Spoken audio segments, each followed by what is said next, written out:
박준규의 브리핑 6 내일신문 박준규 기자 나오셨습니다. 안녕하세요. 안녕하세요. 예, 제가 지금 목 상태가 좀 안 좋아요. 야. 감기 몸살이 살짝 있어가지고 예. 듣기 거슬리더라도 좀 이해하시고. 저도 경험이 있어서 충분히 이해합니다. 예. 저희 시청자 여러분께도 좀 양해 말씀 구해야 되겠네요. 제가 지금 약간 열이 있어요, 사실은. 한 38도까지 아까 올랐다가 좀 내렸는데. 예. 오늘 그럴 때는 항상 좀 쉬어야 되는데요. 그러니까 근데 오늘 하루 종일 얘기하고 있습니다, 지금. 그렇군요. 인터뷰도 하나 뭐 다른 언론사에서 하자고 그래서 인터뷰도 하나 하고 사전 녹화 방송도 하나 하고 그래서 오늘 지금 상태가 안 좋아도 좀 이해를 해주시기 바라고요. 예산안부터 얘기를 해줘. 예산안 어젯밤에 처리가 됐는데 예. 자유한국당이 강력하게 반발하고 있습니다. 예, 그렇습니다. 어제 저희가 이 자리에서 이야기할 때는 여야 간 합의점에 근접했다 이 소식까지 전해주지 않았습니까? 예. 그 소식 전해드릴 때까지만 해도 뭔가 되게 긍정적인 분위기였어요. 그렇습니다. 예. 그런데 막판에 이게 틀어졌다고 하는데요. 그 뒷얘기를 들어보니까 민주당은 8시 어제 밤 8시를 가이드라인 마지노선으로 잡아놓고 이제 협상을 진행을 했는데 거의 그때까지만 해도 민주당이 제기했던 1.2조 원 삭감에서 1.6조 원 삭감까지 한국당도 합의를 했다고 해요. 그런데 그 당시에 그 합의한 이후에 그 심재철 원내대표가 한국당 원내대표가 그러면 삭감한 항목, 증액한 항목을 자세히 보자. 네, 항목 하나하나를 자세히 보고 한번 따져보자. 이 얘기는 처음부터 다시 하자는 얘기거든요. 그러니까 깎는다는 얘기는 안 했지만 예. 하나하나 이 사업은 왜 올려야 되지? 왜 이 정도 액수를 줘야 되지? 이런 걸 얘기하자는 건데 그 항목이 너무 많잖아요. 너무 많죠. 예. 그렇다면 민주당 보기에는 이것은 시간 끌기다. 오늘 올려야 되는데 이런 식으로 얘기를 시작하면 이것은 의지가 없는 정기 거다. 국회 내에 통과시키지 못하도록 하기 위해서 자유한국당이 지금 전술을 쓰고 있구나. 그렇죠. 그렇게 판단을 한 거군요. 그렇죠. 민주당은. 지금 이 패스트트랙과 관련된 또 민생법안과 관련된 필리버스터를 원래는 철회하는 걸 합의했다가 그것이 의총에서 막혀가지고 결국은 철회도 하지 않고 민주당이 원래 계획했던 선거법을 사실 지난 9일날 어제 올리려고 했다가 그것도 밀어놨지 않습니까? 그렇죠. 그러니까 그것도 밀어놓고 이 예산안도 정기국회 뒤로 밀겠다 이런 의지가 보이니까 이인영 대표가 박차고 나온 거죠. 그래서 그게 갑자기 밤 9시에 갑자기 그래서 올라간 거였군요. 예, 그렇습니다. 한국당이 이렇게 나오기 직전만 하더라도 문희상 국회의장은 여야가 합의의 점에 거의 가까워졌다면 하루 정도는 미룰 수 있다. 뭐 10일에 통과시키나 11일에 통과시키나 통과시킬 수 있다면 충분히 미룰 수 있다 이런 입장이었는데 그 한국당의 행태에 대해서 이인영 대표가 단호하게 이것은 안 된다.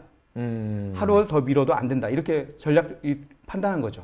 일단 어찌됐든 신뢰가 없는 거는 분명해 보이네요. 그렇습니다. 그러니까 정말로 자유한국당이 무작정 시간을 끌려고 했던 건지 아니면 꼼꼼히 보려고 했던 건지는 알 수 없으나 정황적으로 봤을 때는 분명히 시간을 끌려고 한 것으로는 보이기는 하고. 그렇죠. 예, 근데 믿음이 좀 더 있었으면은 신뢰가 있었으면은 어찌됐든 그런 것들을 조율을 했을 텐데 워낙 지금 믿음이 두 정당 간에 없기는 해요. 그렇죠. 그리고 원내대표들이 만나서 얘기한다는 것은 실무 협상이 아니잖아요. 그렇죠. 이럴 때는 사실 아주 큰 명분 또는 어떤 큰 대형 사업을 가지고 이것은 하자, 이건 하지 말자.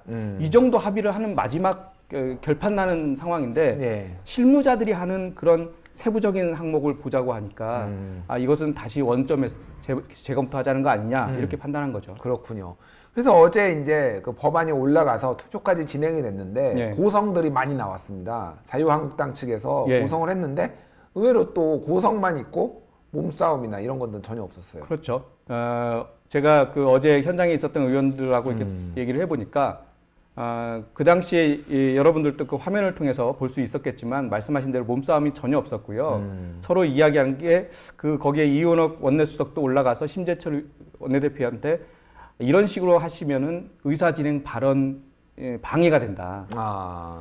이렇게 되면 우리는 고소할 수밖에 없다. 이렇게 얘기하니까 단에서 내려왔다는 거예요. 그러니까 소위 동물국회를 차단하기 위한 국회 선진화법 이것이 뭐 식물국회를 만들었다는 비판도 있지만 여튼 물리적인 충돌은 최대한 막고 있다 이렇게 평가할 수 있겠습니다. 어쨌든 지금 뭐 의원 60명이 패스트트랙 그때 막다가 지금 뭐 법 위반이 된 상황에서 더 움찔할 수밖에 없네요. 지금. 그렇죠. 그 처벌 규정이 엄청나게 높기 때문에 그것을 그냥 무시하고 갈 수 없는 상황이고 지금 하게 되면 또 가중처벌이 되잖아요. 두 번 하기니까요. 그러니까 기껏해야 외칠 수 있는 그 고함 정도 그게 최선이고요. 사실 뭐 오늘 아침에 의원들이 그 밤샘하면서 한국당 의원들이 밤샘하면서 그 회의장 앞에 진을 치기도 했지만 사실 막을 수가 없어요.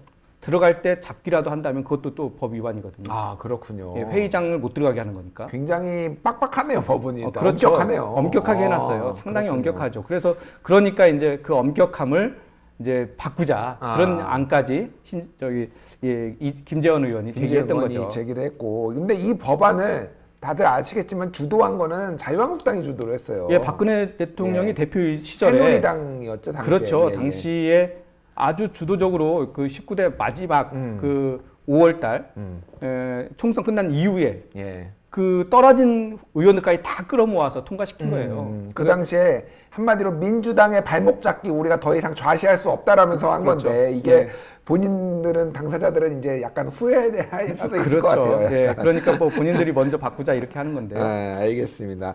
자, 이제 법안이 올라간 거 가지고 여러 논란이 있는데 일단은 뭐 불법이다 이런 얘기도 나오고 있는데 예산 부수 법안보다 예산안을 먼저 처리한 것이 문제가 있는 건가요? 그렇지는 않습니다. 그렇지는 않아요.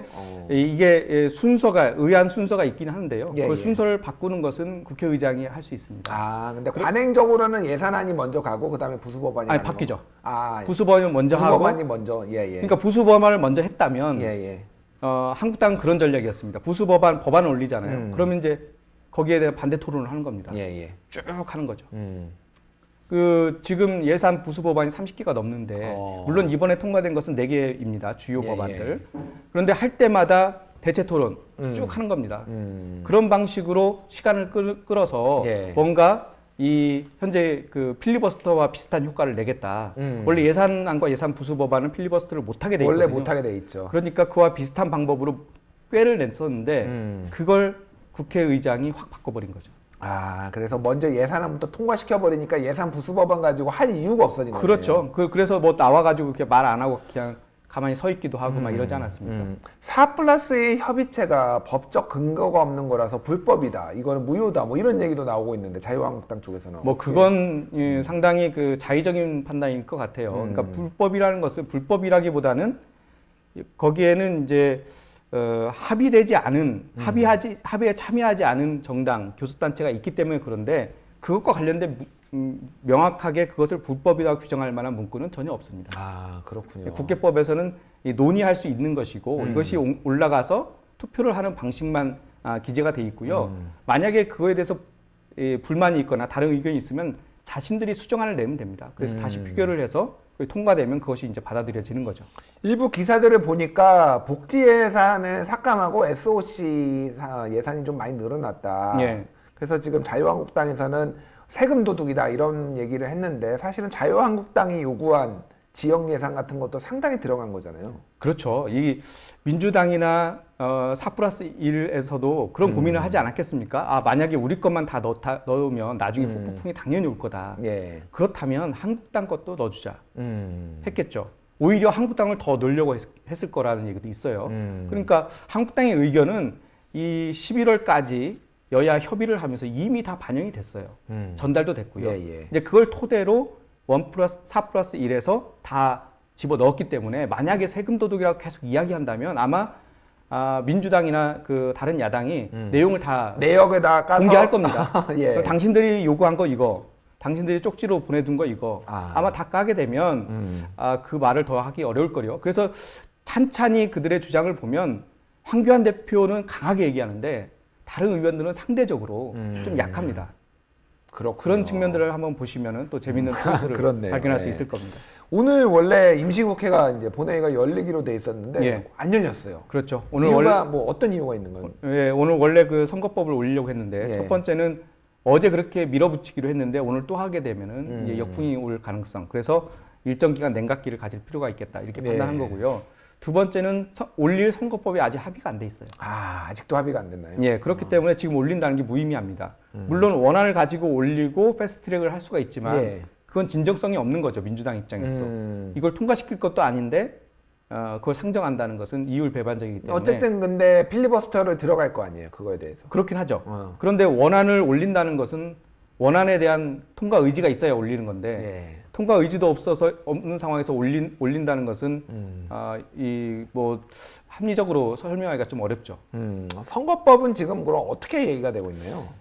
250대 50은 대충 얘기가 나온 것 같아요. 그렇죠. 예. 그래서 거기 이외에 이제 두 가지인데 하나는 연동률.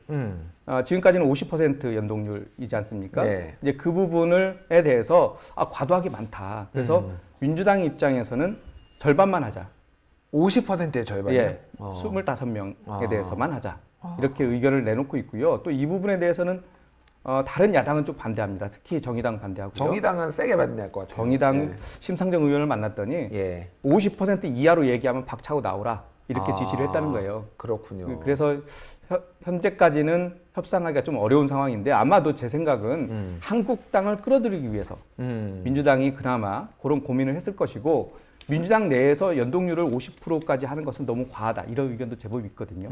왜냐하면 연동률을 그렇게 하면 나머지 비례 예. 본인들이 이제 들어갈 수 있는 룸이 많이 좀 적다는 거죠. 비례를 또 너무 많이 줄여놔서 그런 측면도 있어요. 그러니까. 그렇죠. 그런 측면도 있고요. 그래서 정의당 입장에서는 더 줄이게 되면 의미가 없다. 이렇게 보는 거고요. 여당이나 한국당은 너무 많은 연동제를 하게 되면 그 연동제 부분은 한국당이나 민주당은 거의 가져갈 수 없게 시뮬레이션이 나오거든요.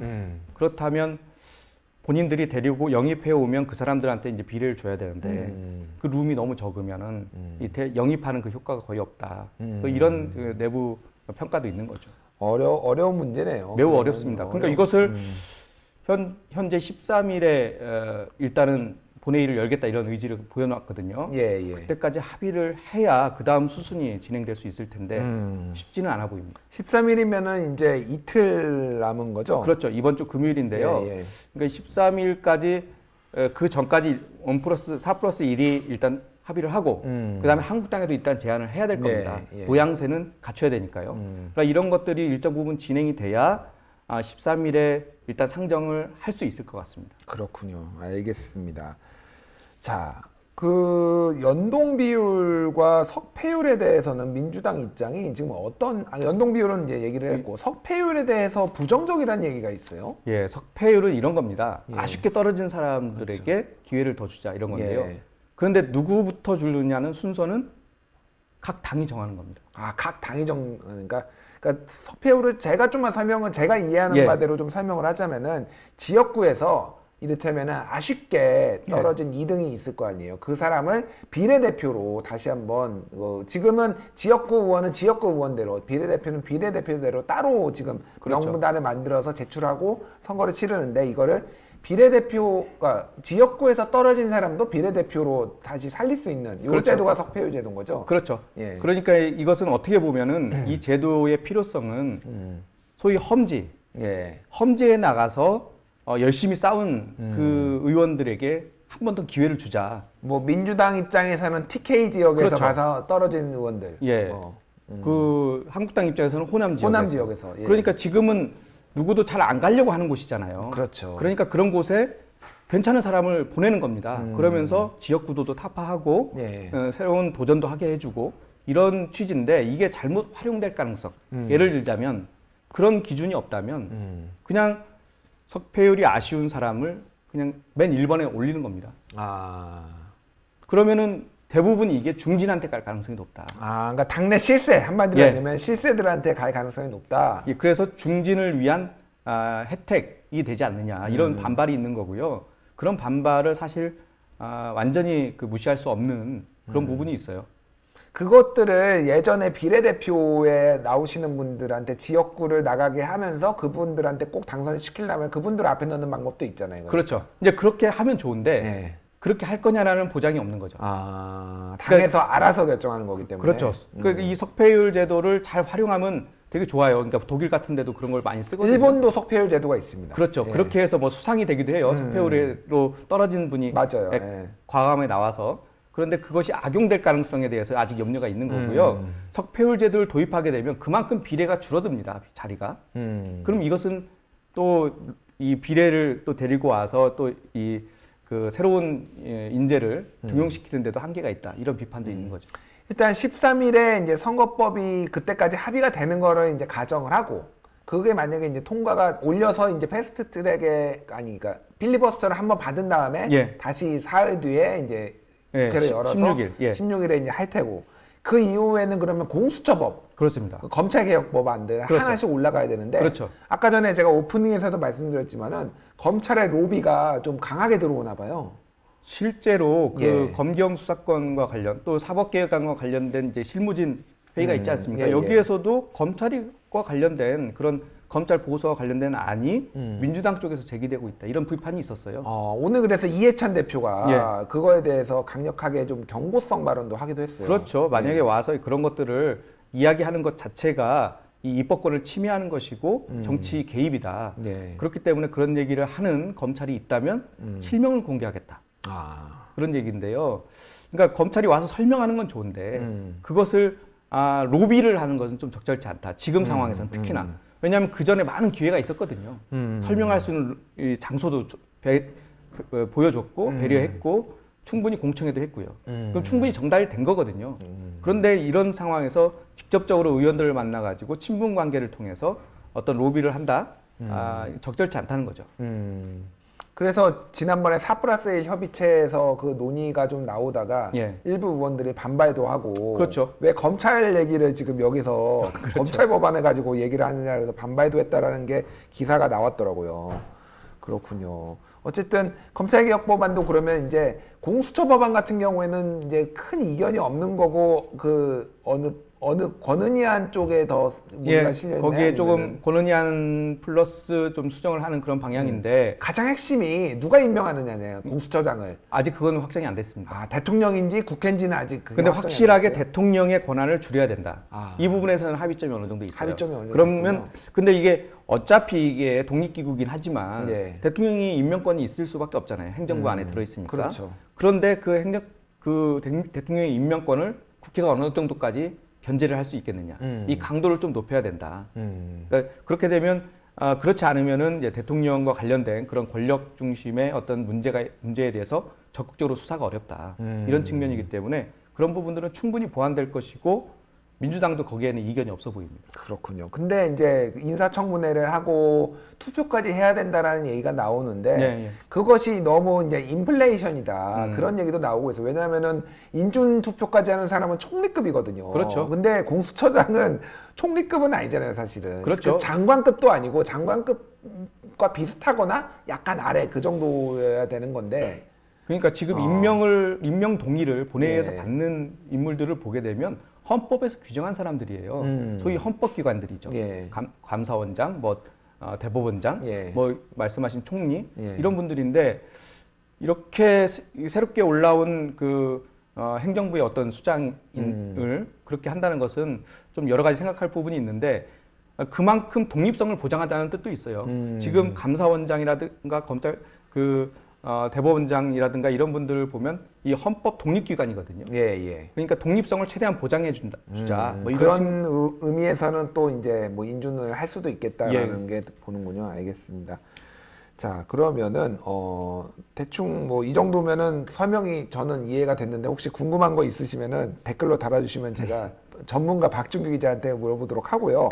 한국당 공천 기준이 발표가 됐습니다. 예, 오늘 아침에 예. 갑자기 발표가 되는데 물론 준비가 다 됐겠죠.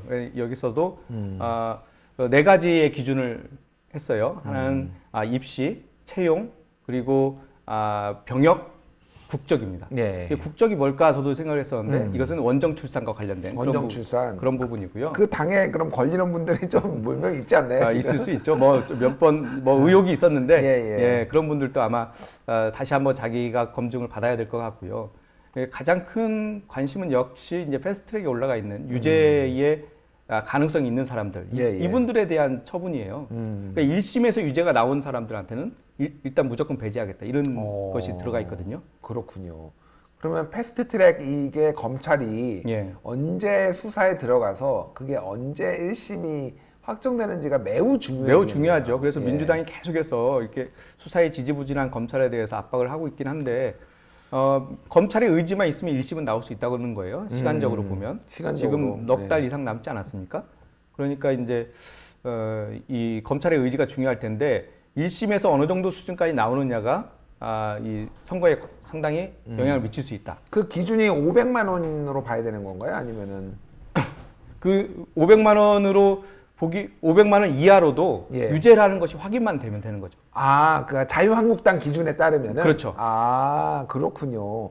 근데 이게 참 딜레마인 게 열심히 당에서 시켜서 예. 그러니까 불법이지만 당에서 시켜서 열심히 한 건데 여기에서 다 이거를 불출마를 시켜버리면 예. 불만들이 굉장할 것 같아요. 굉장히 많을 거죠. 그리고 그래서 뭐 모든 게 그렇지만 룸을 좀 남겨놓습니다. 뭐 이것은 다시 공천관리위원회에서 유권 해석할 수 있다 이런 내용들이 들어가 있는 거죠. 그렇군요. 그러니까 그런 부분에 대해서는 아마 황교안 대표도 쉽게 뭐 이 잘라내기는 좀 쉽지 않을 것 같습니다. 근데 이제 어떤 식으로 되든 논란이 나올 누구는 그러면 구제해주고 누구는 안 구제해준다라는지 그러면 형평성 논란도 나중에 나올 테고 그렇죠. 이게 그리고 또 불법을 용인해주는 거냐라는 거로 또 논란이 나올 테고 그렇죠. 그래서 굉장히 선거를 앞두고 굉장히 두고두고 악재가 될 것 같은 그런 분위기예요. 그러니까요. 이 부분은 사실 검찰이 예. 빨리 수사를 해주는 게 가장 좋습니다. 왜냐하면 생각해 보면 지금 이제 수사를 해서 어떤 결과가 나오면 그것에 논란이 있지 않겠습니까? 예, 예. 그런데 문제는 더 뭐냐면 끝난 다음에 나오는 거예요. 예를 들자면 선거가 끝났는데 1심에서 유죄가 나왔다. 예. 그럼 이걸 어떻게 할 겁니까? 보궐선거해야 되나요? 그거 한두 명도 아니고요. 예. 그때는 검찰이 더 정치적이라는 얘기가 나오고요. 오히려 거기서 검찰이 만약에 한국당이 또 그 참패를 했는데 그때 이 수사 결과를 내면 검찰 또 정치적으로 또 이 야당 탄압을 한다 이렇게 나올 수 있거든요. 예. 그러니까 저는 검찰이 순리대로 빨리빨리 수사를 해줘야 이 부분을 선거 전에 클리어하게 할 수 있지 않을까 싶습니다. 알겠습니다. 민주당에서는 일부 의원들이 불출마 선언, 예전에 이름이 거론됐던 의원들이에요. 그렇죠. 예, 그분들도 사실 다 지역구에 가면 그분들이 불출마한다는 걸 다 알고 있습니다. 그래서 그래요? 이미 다 준비를 하고 있고요. 그런데 그분들이 왜 이렇게 늦게 했느냐? 혹시 본인들이 불출마 선언을 하게 되면 중진 퇴진론으로 확산될 가능성 상당히 걱정하더라고요. 예. 제가 원혜영 의원도 몇 번 만나봤는데 본인이 이제 그만두기로 한 것은 아주 오래 전부터 결정을 했기 때문에 만약에 지금 뭐 이철희 의원이나 표창원 의원이 이 불출마 선언 이후에 자기가 만약에 선언을 하게 된다면 예. 이것은 다른 중진 의원들한테 같이 나가자 이런 얘기밖에 안 되기 때문에 본인은 시점을 지금 검토하고 있다. 그래서 정기국회 끝나자마자 예. 이게 하는 것으로 원래부터 계획이 돼 있었던 그 사안이었습니다. 지금 뭐 불출마 예전에 선언했던 의원들이 표창원, 뭐 이철희 의원이 있었고, 예. 그리고 비례대표 의원들도 몇 명 지금 그렇죠. 불출마를 선언했어요. 선언을 했고요. 선언을 굳이 해야 되느냐? 난 그냥 원래 안 나간다. 뭐 김성수 의원이나 재윤경 의원이나 이런 분들도 많이 있습니다. 그렇군요. 그리고 뭐 이미 불출마 선언을 했던 이해찬 대표 또 불출마 거의 확실시되면서 어제 뭐 아들 이름까지 나온 문희상 의원, 뭐 민주당은 아니지만요. 예. 이런 분들까지 합하면 현재 한 10명 가까이 됩니다. 그렇군요. 이제 앞으로 민주당 평가 하위 20%가 발표가 나면은 이게 본인의 자의에 의한 게 아니라 타의에 의해서 불출마가 또 나오겠네요. 그러면. 그렇죠. 이제 발표 전에 아마 할 가능성도 있어 보여요. 왜냐하면 사실 이렇게 평가하는 걸 대략적으로 보면 하위 20%가 어느 정도 된다는 걸 대충 알거든요. 견적 나오죠, 사실. 예, 그 본인들도 그걸 알 수가 있어요. 예. 그렇다면 발표된 다음에 하게 되면 이건 불명예잖아요.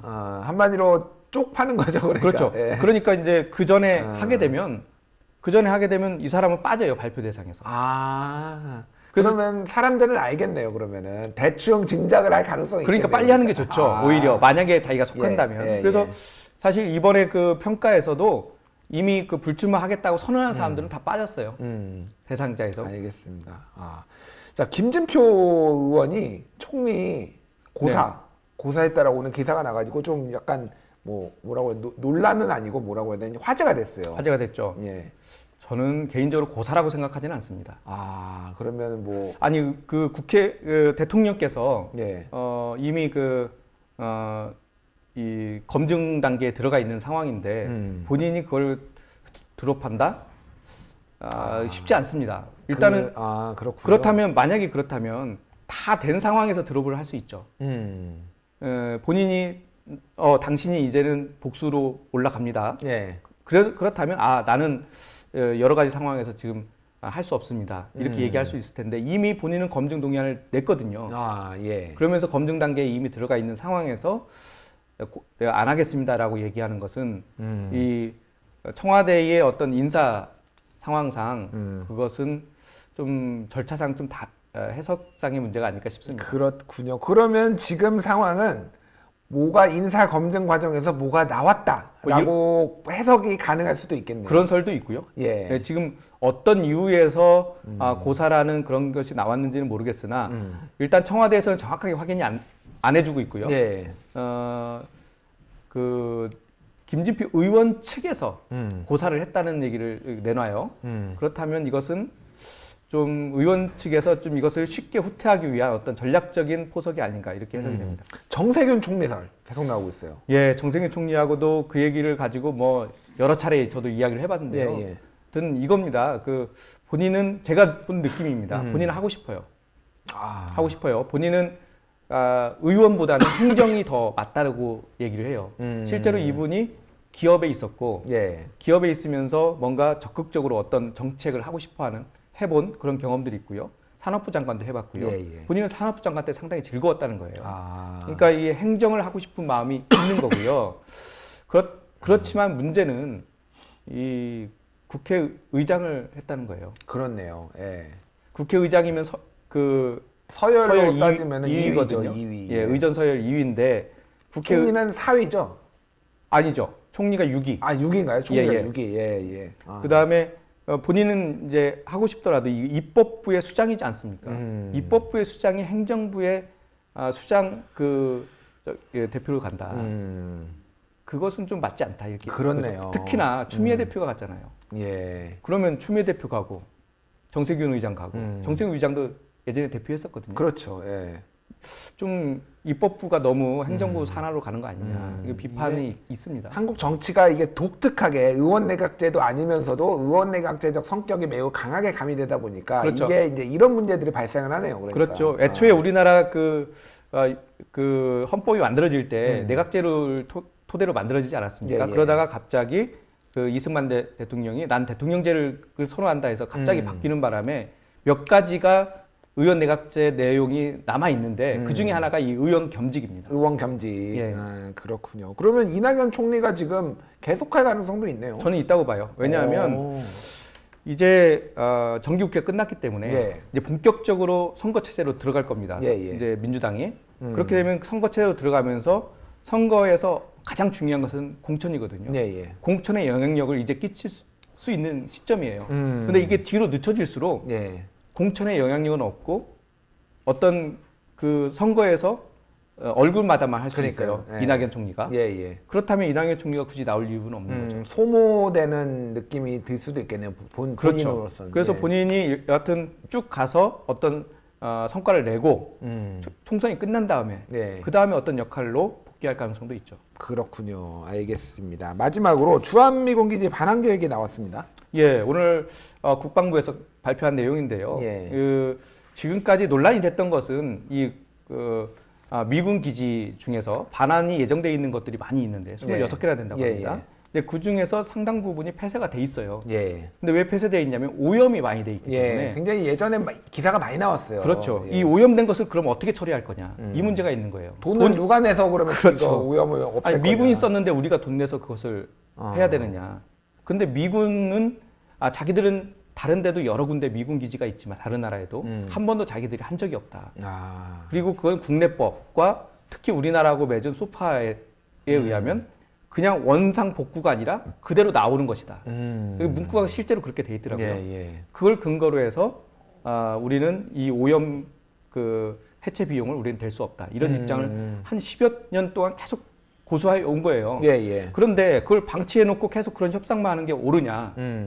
일단은 그것을 반환받고 오염 비용 문제는 추후로 협상을 하면서 여기를 따로 개발을 하자. 이게 더 훨씬 부가가치를 높일 수 있는 게 아니냐 이런 판단을 한 거죠. 혹시 이게 지금 방위비 분담금에 미국의 압박에 대응해서 뭔가를 활용하려는 카드로 쓰려는 건 아닌가요? 충분히 그렇게 계산을 할 수도 있는데 그러니까 이게 그 오염을 해체하는 그 비용이 한 1,000억 원 가까이 된다는 거 아닙니까? 지금 4개와 용산은 아직 계산이 안 돼 있지만 그리고 26개 중에서 그러면 한 20개 이상이 또 아직 남아 있는데 그것까지 합하면 수천억이 된다는 거죠. 예, 예. 그러니까 그 항목을 집어넣게 되면 미군이 그 지금 현재 그 요구하는 그 방위비 분담금 네. 그 중에 그것까지 닿지는 않더라도 네. 증액을 시켜줄 수 있는 요인이 되는 거죠. 그러니까 명목상으로 이제 숫자상으로 이렇게 실제 돈이 들어가는 것도 맞고 어쨌든 예, 숫자상으로 우리가 그쪽에 많이 충족시켜주는 카드로 활용할 수가 있다 분명히. 예, 그런 그렇군요. 측면이 있고요. 또 한편에서는 이건 주둔 비용하고 좀 다른데 이 방위비 협상에 넣어도 되는가? 뭐 이런 의견도 있긴 합니다. 알겠습니다. 예. 박준규의 브리핑 6 오늘 여기까지입니다. 감사합니다. 감사합니다.